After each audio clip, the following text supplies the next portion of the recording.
agree with Alan Greenspan, we ought to just eliminate the debt ceiling. Oh, absolutely. We do. The ability of almost every working American to access more credit than they should have been able to masked the underlying fact that lower and middle class incomes were not rising. That's not a tenable strategy. Isn't now the time to eliminate it? Oh, we've been a long time ago to eliminate it. Let's put aside terrorism. Let's talk only about our own homegrown animals that are patrolling America right now. So it goes down to the simplest thing. Be prepared, be vigilant.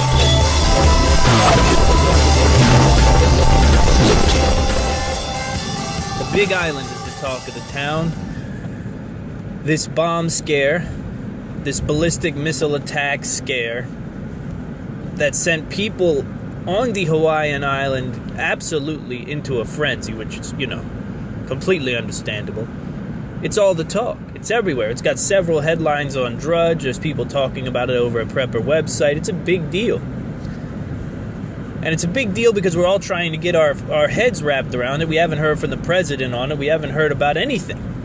And the more quiet people, well, you know the saying, right? Nature abhors a vacuum. And in that vacuum, what do? I'll tell you who's the worst. The worst with a vacuum of knowledge are the preppers. There's no getting around. There's no getting around that, right?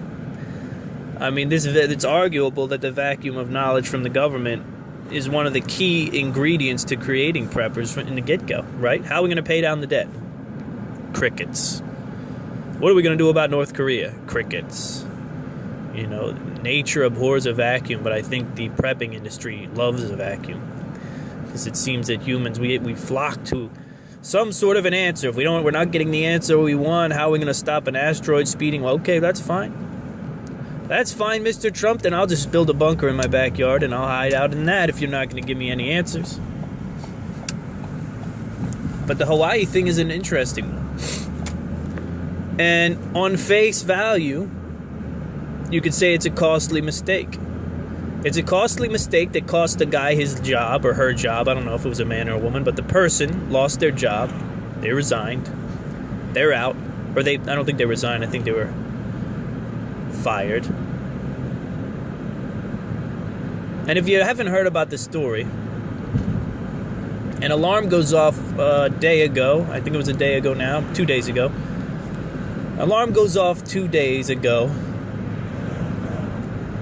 Screeching and screaming out the warning, not screaming, but loud, loud. Loud enough that everyone on the island understands that we're under attack. That there was a bomb, or a missile rather, heading our way. And we're in big trouble and we need to take cover and we need to seek cover. So, people do that. And the lawsuits that are going to come from this, of course they find out it was a false alarm. But what's most terrifying is it came on again. It came on one time, quote-unquote, accidentally, quote-unquote, fat-fingered. And then the very interesting part is that it came on again. Now, there are people out there that are even more conspiratorial than yours truly. I mean, I love a good conspiracy. Never forget, I'm a writer. I like writing fiction. I like writing stories. I like plot twists. I like conspiracies. I like U-turns in a story. And when I look at this thing like a story, it reads like there's something else. It reads like we're only in chapter 2 or 3. That this is far from the end of what happened in Hawaii. Now, the question is, will we ever get to read the rest of the book? I don't know. But I can tell you that it reads like something else is going to come out. It reads like there's a little more behind the scenes, if you ask me. Just because of the fact that the alarm sounded once, scared everyone to death, then it goes off. People climbing into drains, people hiding in sewers, anywhere they can go. I mean, just imagine the horror. You're walking down the street with your children. A system goes off akin to what happened in Japan not long ago. A system goes off that tells you that there's an imminent threat to your life. It's rocketing your way, right? At barely subsonic speeds. and that when it lands on the earth, it's going to vaporize most everything around. And you've been inundated with news about what could happen with North Korea, and you have no time to rationalize. You just hear the alert, and you have your children in your arms, and you realize that I have to do whatever I can now. Where can I go? People climbed into sewers. They climbed into trash cans. They took cover in any way that they could. That was just the first alarm. Then moments later, a second alarm. Now anyone who thought that it was a joke probably jumped into that same frantic mode as well, saying there's no way. If it was a mistake, there's no way they'd run it again. There's something coming. So of course the whole story begs the question. Was there something coming? The whole story begs the question, how did it all happen? What happened at the controls? Was there information that was given? I find it very hard to believe that in a panic, someone presses the wrong button. And then in the same panic, knowing what they've done wrong, they press the button again.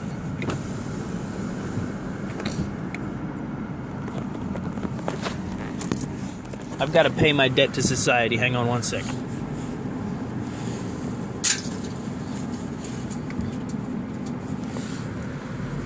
I'm heading across the bridge today.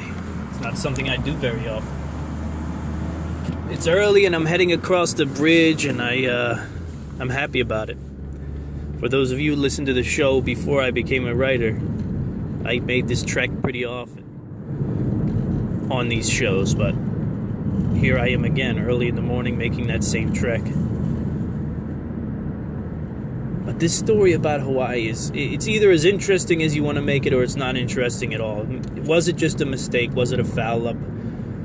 A double foul up? One of the biggest hiccups ever to occur with the, an emergency alert system. I find it very hard to believe. I find it very hard to believe that they hire just anyone to stand around the buttons that tell the people on the island that there's a nuclear missile headed their way. And then for that person to have fouled up so bad that in all their clumsy mannerism, they hit the button a second time.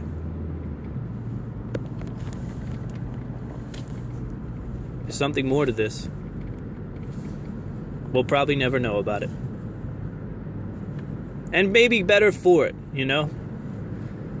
One thing's for sure, every time North Korea's launched something, we've known about it, we've known where it came from, and we've known that it was a complete and total failure.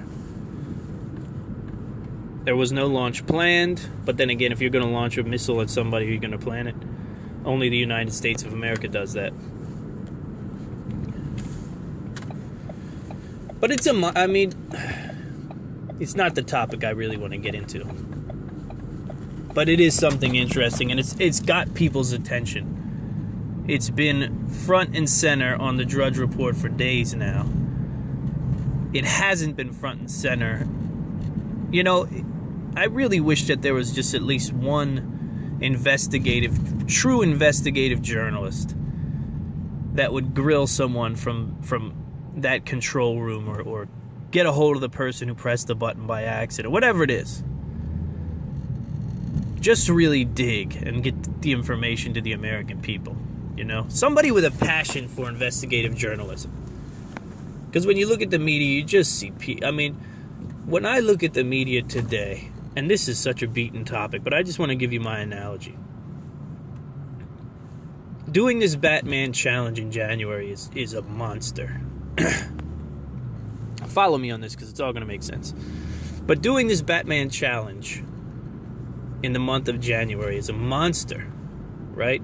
We're only into like the second week or whatever it is, and we're already up to over 200 squats a day, nearly 200 push-ups a day. We're doing like over 100 plus sit-ups on days when we're not doing squats and push-ups. And it wears you down, man. One of the things I don't like about the challenge is that it's 7 days a week. It's a 31-day challenge, so it's brutal. You don't get any time away from it. And when I was at the gym on, what was it, Thursday. When I was at the gym on Thursday, I picked the kids up right from school. You know, half day on Friday. Kids don't go to school. They just don't, they're never in there. It's amazing to me. It's amazing how smart my son can be. You know, he never's in school. Always off. Teachers, development, vacations, snow days, half days, quarter days. Pick kids up, go right to the gym from school. They're fine with it. You know, they go have a ball. They play. There's a little area back there that they entertain the children while you work out. It's one of the best things for both yourself and the child. Now, I know some parents think it's crazy and they'll get on you, drop the kid off, leave him with strangers, but both of my kids have been so conditioned to me and the wife, Lady Liberty, leaving, that it makes them so much stronger in real life situations. You know what I mean? Now, my 2-year-old, he's not fully adjusted yet, but Carter, my oldest son, he's always been so independent when it comes to, all right, we're going to drop you off at summer camp today. You're going to be okay? Oh, yeah, I'm good. Give me my backpack. Let me go. And a lot of it comes from that idea that, you know, sometimes you go places with other people. You know, as long as they're people you trust and know. And there's fun to be had. So they have fun.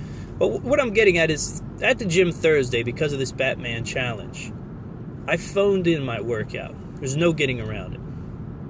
You know, when I go into the gym, it's usually a pretty big deal. You know, it's heavy weights to be lifted. It's hard cardio to be done. Hopefully it's some stretching. And if I get real lucky, it's some time in the sauna. That's a perfect workout right there. But Thursday I was beaten. I was tired. I don't know if it's the flu, which we're going to talk about in this show also, this exploding flu epidemic that's racing across the nation. 20 children dead already this year. Oh, it's coming. It's coming in a big way. And I want to talk about it in detail, but not right now. A little later.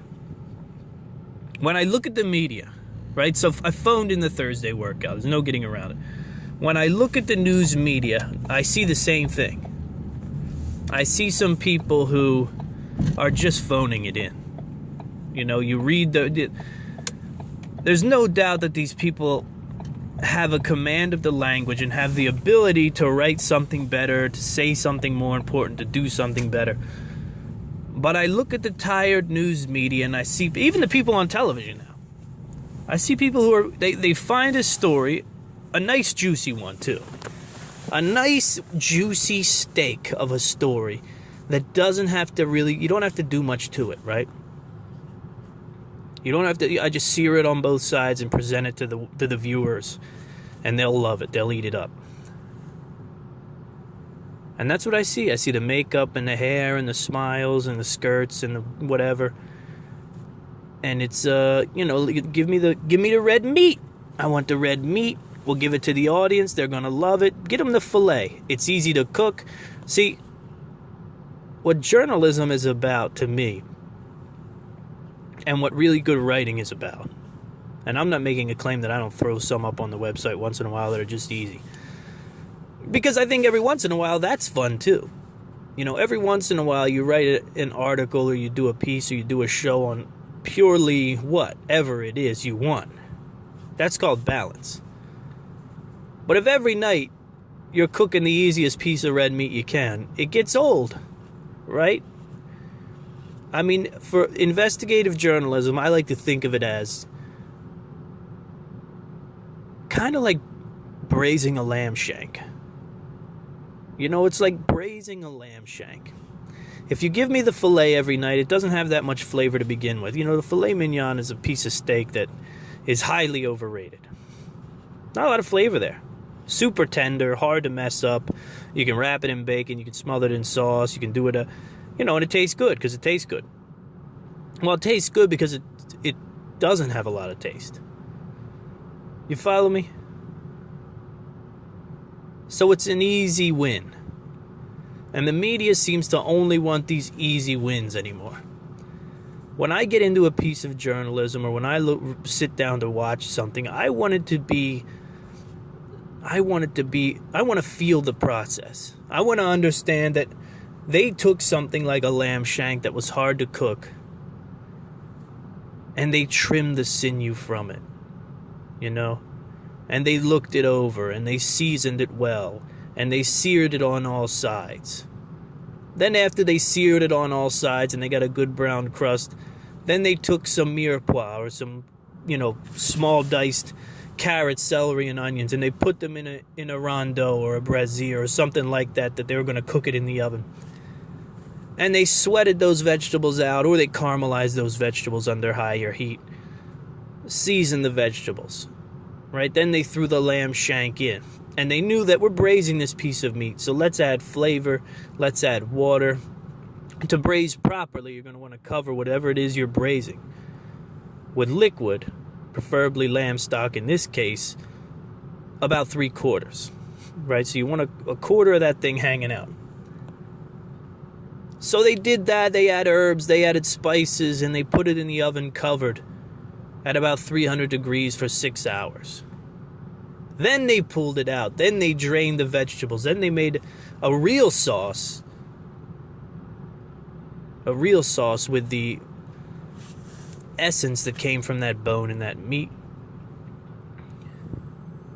And what they have, what I see when I see a beautiful braised lamb shank is I get the same feeling that I get when I read a great piece of news. When I watch a great documentary. I say, okay, these people understood what they were after. They understood how to handle the story. They understood what it took to make the story, to manipulate the story in a way that makes it presentable but still holds the integrity. And I understand the process. And it's such a better meal. In the same way that when you go out to a restaurant and you order the filet wrapped in bacon, cooked to mid-rare, it is what it is. It's pretty blasé, in my opinion.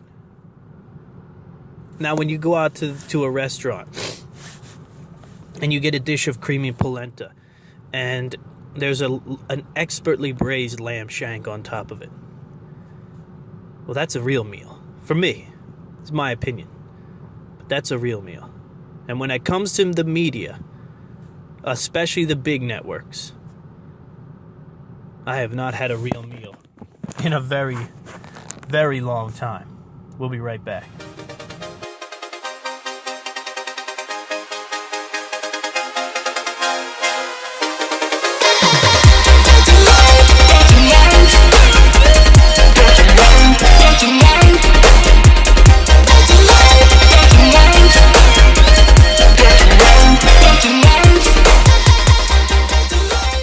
So it looks like I was wrong, and I just want to correct myself on the Hawaii situation. It wasn't a loudspeaker announcement. It actually came via social media and Twitter. So for those of you who are wondering what the hell I was talking about, I was wrong. So I apologize for that. Let's move on. While the Hawaii story was a big deal, it's something I did want to talk about with you. We have to be very judicious with our time together. Let's talk about a threat that is real. Let's talk about the state of Alabama declaring a state of emergency for the flu epidemic. Let's talk about the U.S. death toll rising. All this on theorganicprepper.com. This is an amazing article that has really gripped me. I can't seem to escape it. Citing a strain on overwhelmed health resources, Governor Kay Ivey declared an official state of emergency in Alabama on Thursday due to a rapidly spreading flu epidemic. This is no joke, folks. I know a lot of people out there, you hear the word prepper, you think that it's a maniac in a basement with an AR-15. This is real. I hope you know me well enough by now to know that this is the deal. This year, more than 80% of flu cases involve H3N2 strain. And the CDC's Jenigan reported that there were 22.7 hospitalizations related to the flu per 100,000 population during the week of December 31st. That's doubling from 13.7 the week before. We're seeing quote, we're seeing a rapid rise in the number of people being hospitalized.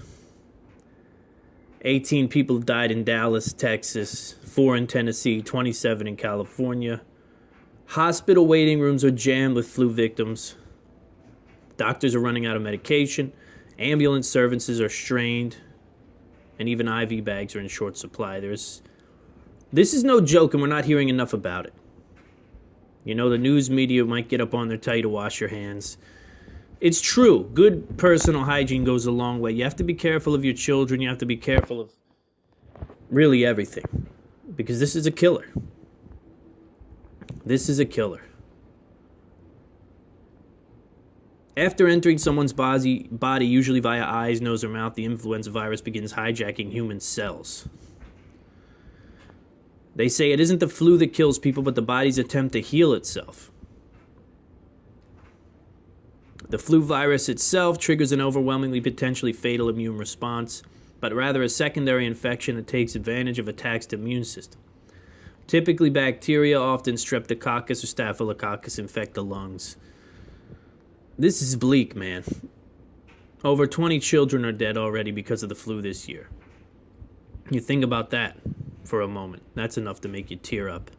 That's enough to make a grown man well up. So we're seeing places in short supply. This is the time to really consider how well you're taking care of yourself. Are you resting? Are you sleeping? Are you washing hands? Are you paying attention to the people you're dealing with day to day? In total, the flu has killed 85 adults and 20 children in the United States, and last week the CDC reported that the hospitalization rate for people with the flu doubled. Highest instances, well, it's not even worth talking about the highest instances because it looks like only the cold weather states are not, and Utah are not really struggling with it. It's a scary thing, folks. All right.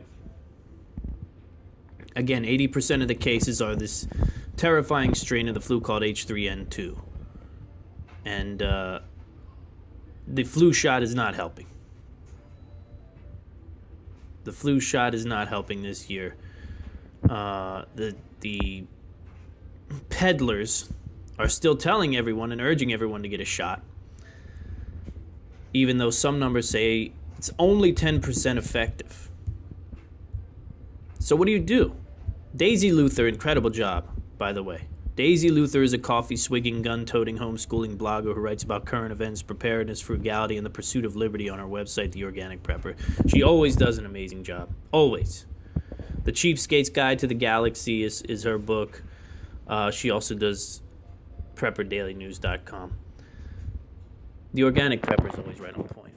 But this flu vaccine brings me to one thing that I want to talk to you about. It's about vitamin supplementation. It's about ascorbic acid. It's about eating foods and treating them like medicine. Because that's what this flu is.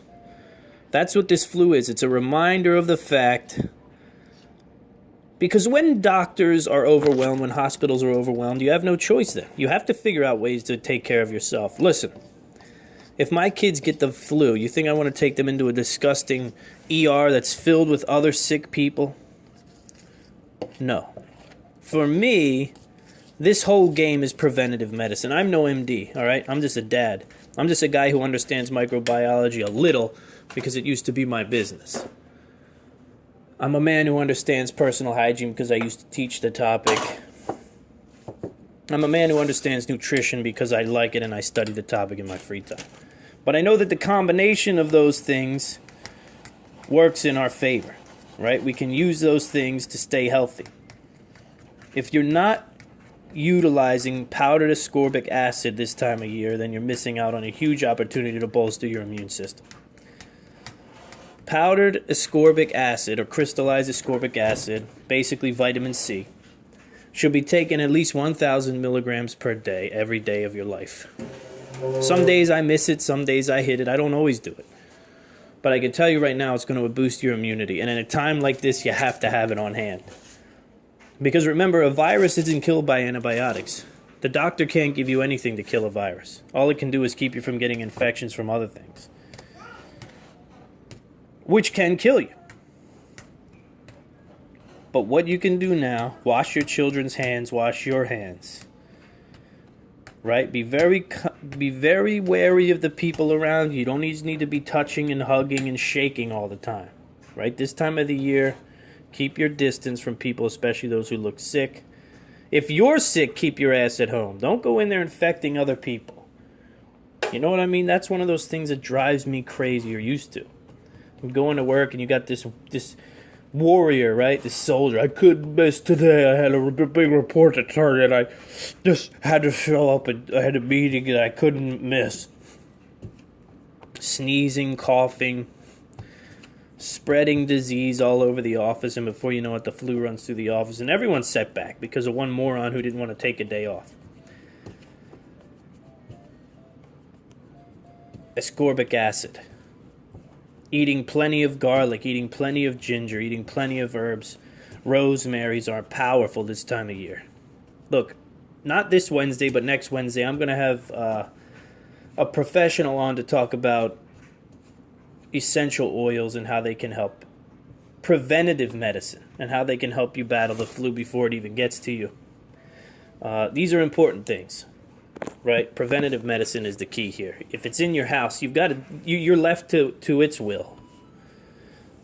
You can bolster your immune system, drink some echinacea tea, get yourself ready for war, because this strain of the flu is war, and we're preppers, right? We're supposed to be ready for these types of things. Now is the time you put the money where the mouth is. That's it. Practice good hygiene. Take care of your children. Make sure everybody's getting enough rest. With the kids, you have to make sure, even though they look tired, even though they may feel better, maybe they got sick earlier in the week, give them rest. Make them rest. Force them to rest. I know every day, in every way, Americans are trying to push their children to be the best, and pushing them, and we got to go to basketball, then we got to go to this, and then we got to go to this, and then we got to go to tutoring, and then we got to go to ballet. When there's a radically deadly strain of the flu running about in the nation, all over the nation, killing people, 85 adults dead, 20 children. Now's the time to slow down. Right? Record-breaking low temperatures, which are probably going to help us. Now's the time to slow down. Get the kids to bed early. Relax. Watch a movie. Chill out. You know? The time to rule the world will come. But I can tell you this much. If the very worst case scenario were to happen, and your child were to get sick with this flu and die, you'll live in regret for the rest of your life. All right? I had just a small taste of this regret because my son was sick one week, and I took him on the marathon ride up to Pennsylvania, and he didn't sleep well in the car ride, and he didn't sleep well there. And the sickness came barreling back, and the kid was on death's doorstep, and it was ugly. It really was ugly. So we have to be careful about these things. The news is not reporting on it the way it should. That's why I wanted to bring it to you. jwrights.com. Are you launching a survival blog? Do you have a preparedness product or service that you want to get to market? Use jwrights.com and we'll create unique content for you written by yours truly. This is my freelance website. You've come to know me. Trust me. Visit jwrights.com for your survival and preparedness freelance writing needs.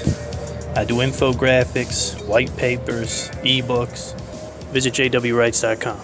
So in an age where we are back again, judging people by the color of their skin and not by the content of their character, I think recognizing the dream of Dr. Martin Luther King is more important than ever. You know, you would think that at this juncture, we would have reached a point where we could set differences aside, be them racism, politics, or beyond. And it brings you to one conclusion. And that's that we're in our natural state is one of conflict with those who are different than us. That seems to me to be the human being's natural state. That's where they're most comfortable, right? They see something that's different, they curse it, they spit at it. What's so monumental about a man like Martin Luther King Jr. is that not only did he understand that humans were capable of more, capable of being better, and he wasn't a perfect man by any stretch, none of us are. But not only did he understand the true potential of what it is to be human, right? Something that a lot of us strive for every day. What is it? Be nice to people. Be nice to people, be fair to people, take care of people, and help people. No matter what they look like or how they act.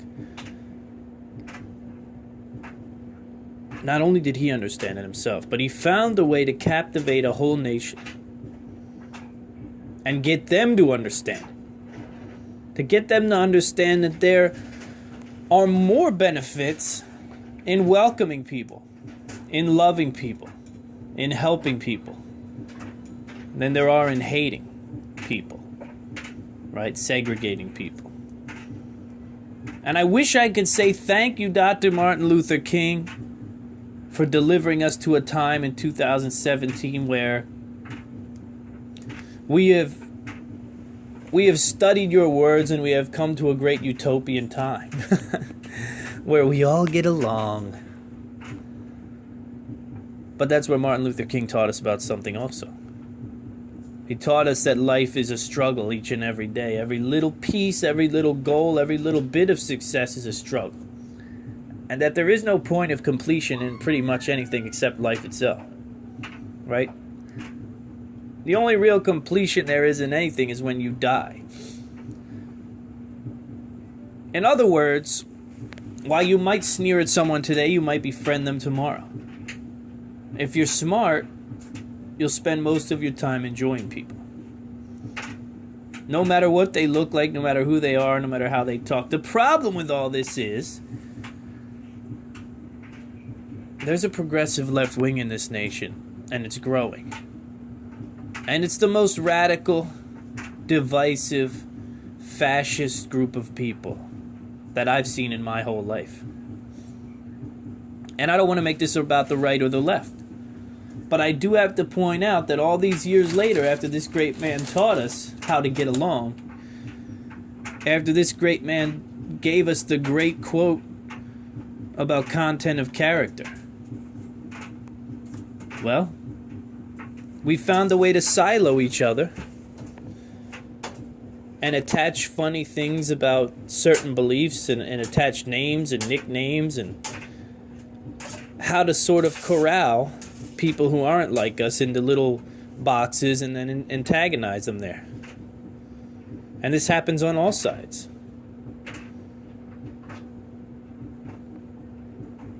So on a day like today, may you rest in peace, Dr. Martin Luther King Jr. Thank you for everything. Not just the obvious, but for making people think about what human potential is. Right? Not just giving us a better and more unified nation, but for showing us what true potential, true human potential is all about. On a day like this, I wish I could say we were headed in the right direction. But I think in our nation there'll always be conflict. What's important is the balance. There'll always be conflict and it'll always make the news. There'll always be racism and it'll always make the news. There'll always be death, there'll always be murder, there'll always be horror. And it'll always make the news. Because it's like I told you earlier, the news is a shallow business. You have to get out into the world and see it for real firsthand. Meet people, work with people, talk to people, spend time with people you don't know. Take on things you've never done. That's the only way you get a hold on what really is happening in this world. It's the only way you can get an idea for what is really going on. Then you'll see the good people. Then you'll see the good people in droves. And you'll understand that we're not outnumbered. We're not outnumbered, we're just not newsworthy.